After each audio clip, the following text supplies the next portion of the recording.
It's probably still up there too. Yeah. Yeah, 32 years of age and I was ready to go to jail for 10 years and white and one little tiny baby. How about Maria Camusa? Maria Camusa, I didn't know too much about her except I knew who she was. Well, Bianchi was the only one I could really Well, John did tell us about that. Bianchi or Maria Camusa? Well, Maria Camusa was Bianchi. Bianchi was that World War veteran, right? Yeah, he had the dog and the necktie. Yeah. And everybody gave The dog had the necktie. Yeah, but every time you give Bianchi a new necktie, the necktie would go on the dog. And when we had the Savoy, you know, he used to go around from joint to joint in the morning when you were swamping. And if there was old beer, he'd drink a beer and then he gave him a shot.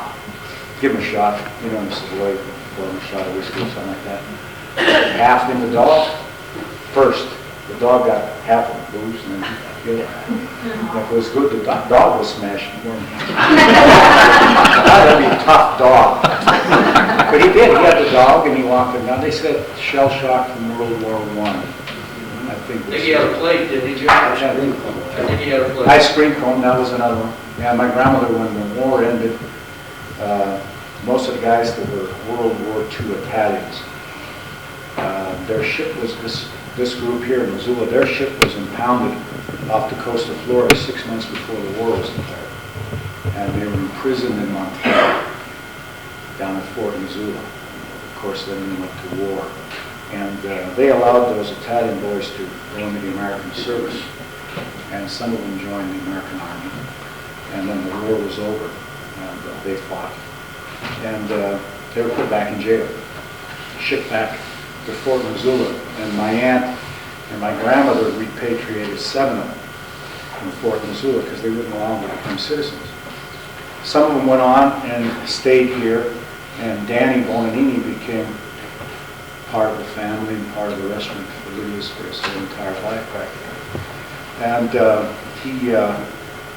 when they emptied Fort Missoula, they had 2 St. Bernards,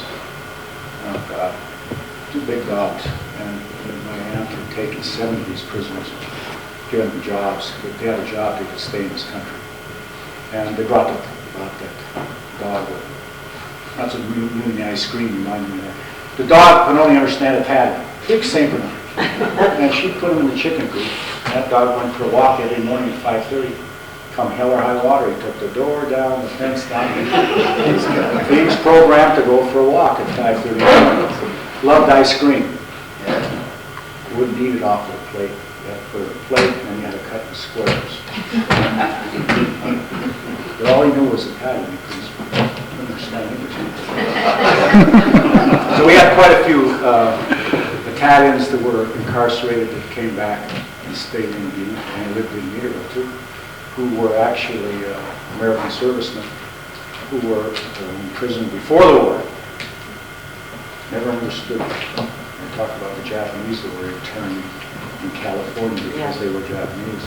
But there was also a hell of a lot of Italians interned in Fort Missoula who had nothing to do, who did serve in the American Army, who were not allowed to become American citizens.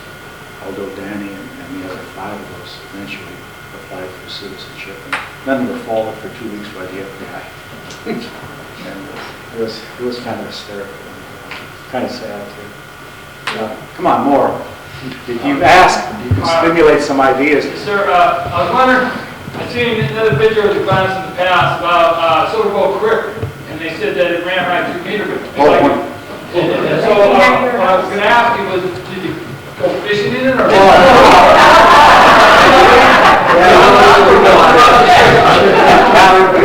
We worry about an awful lot about the Spring Creek down in Warm Springs. But we have the creek in Meaderville. That was Copper Creek. That's Copper Creek, yeah. Yeah, Copper Creek. Yeah, you could throw your dog in there and come back a week later, you wouldn't find him or the sack. Yeah.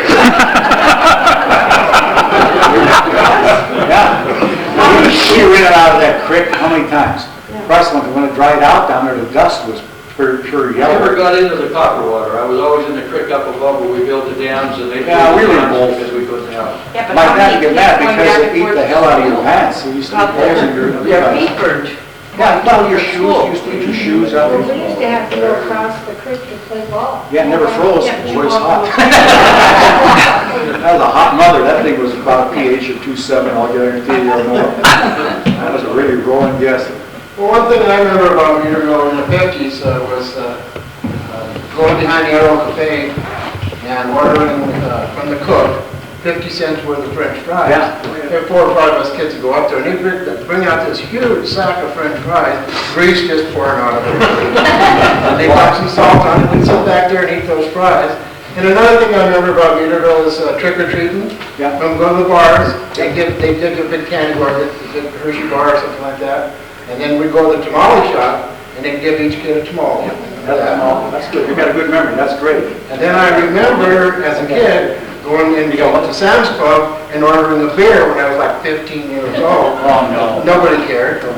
Nobody did. Yeah, and the bars never closed in the 50s. They would turn the sign off at night, but as long as there was enough people in, that you could stay in the bar. You couldn't come in after closing time, but you could stay there and drink all night. Yeah, I had a BB gun during the World War II, and you couldn't buy any BBs. So we used to put wooden matches in, and then shoot it. The wooden match, you know, would hit the person in the leg. And my grandmother was right across the street again from the Rock Kid. We'd walk up and down the sidewalk, and pretty soon Kenny would come out and say, "Kid, don't broke my sign." Oh, okay, I'm gonna broke the sign. He gave us 25 cents. Now we used to park cars down there too, out by Louie's house. Watch your car for 25 cents too, so nobody steal the hubcaps. The best of all was, what? Park it and then go home. Then go home. No, 25 cents. And during the fall of the year, we used to go out and raid the gardens, get the potatoes. And it was my God love my Saint and old grandmother used to sit on her porch, second story right across from the Rocky. But all the cars would be lined up on the street, and we'd run down, put the potato in the exhaust pipe, and go up and sit on the porch with my grandmother. It was blow the hell out of it. Just make some terrible noises. Terrible. Yeah, that alley behind the Arrows where we used to get the crates to jack up the cars to get the wheels off. Screw jack. What was the name of the mine that had the wooden head frame across from the miners market? God, it's in that book. Jim, Combination? come on. The Rains. Combination. Rains? The Rains. I think it was the Rains, the air shaft, right next to Rocky Mountain, behind the fence. Yeah, right. What was it? Boche Alley was on the side of A the combination line. Combination? I thought so. The name is in that book there. There was two different names and I didn't remember. Could be on your map too, Jim. Is it on your map? No, I think it's in that book though, Jim. Yeah. I think it's in the book. Combination was the name, and it was called the Rains Shaft. And that was right here. This was the Rains here. Yeah. Yeah, that was it right there. I think that was. We even had a streetcar in Meaderville. I never knew that. Yes, I did. Yeah. Well, we're going back. Now you're getting back there quite a long ways.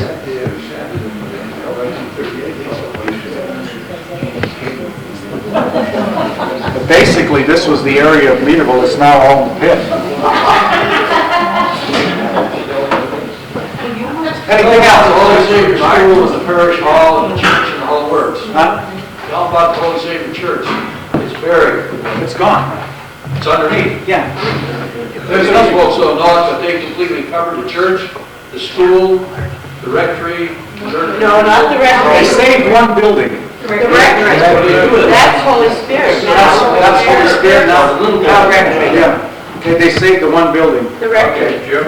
Father Pierna. Father Peanuts. Father Michael Pierna. I went to confession one time, Father Pierna, God love him, in the little black box every Monday. Shut the door and I would go on rattling on. And he said to me, now, Jim, slow down. Simmer down and calm down. I said, God damn it, Father, you're not supposed to know who's on this side.